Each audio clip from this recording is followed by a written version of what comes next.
Hello mga kabarangay! Magluluto tayo ngayong gabi ng paksiw na tilapia. Nagki-craving ako dahil sa panahon siguro. So ayan, bumili ako ng 3 malalaking tilapia. Lilinisin natin.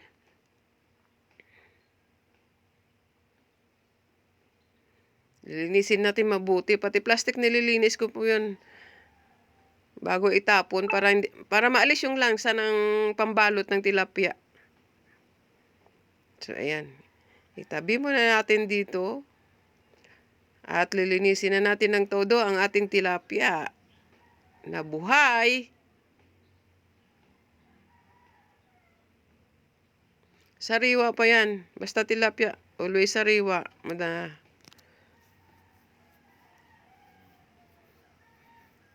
So, ang isda ay madali lang naman lulutuin. Basta nandyan na lahat ang mga sangkap.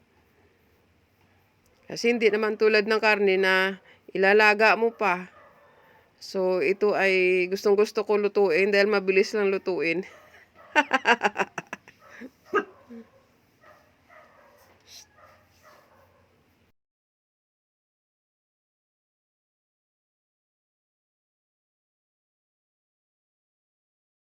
Ayan na nga po. Ilagay na natin sa kaserola.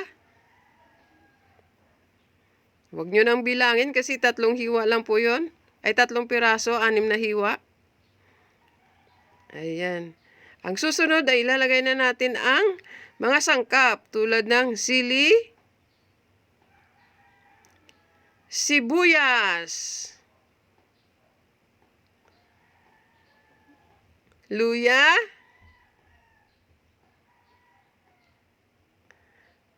budburan natin ng 2 balot na pamintang durog.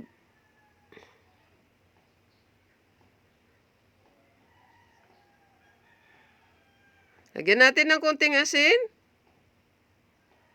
at pampalasa na walang katapusan na nagmamagic. Konting suka lang po para hindi masyado maasim.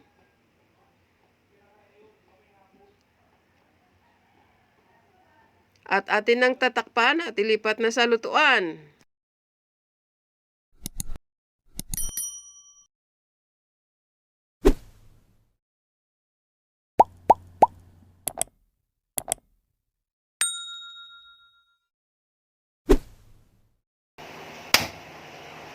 Ayan na mga kabarangay, lulutuin na natin ang ating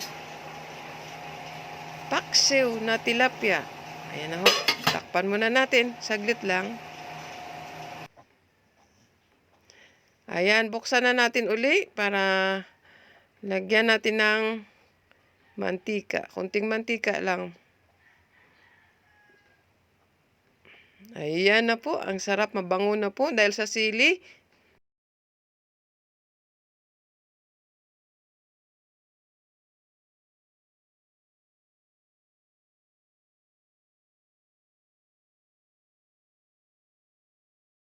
Tatakpan muna natin ng ilang saglit lang. Charan! So, ayan na ho. Luto na ang ating paksiw na tilapia. Nagugutom na po ako. So, hanggang dito na lang po ako. Thank you for watching!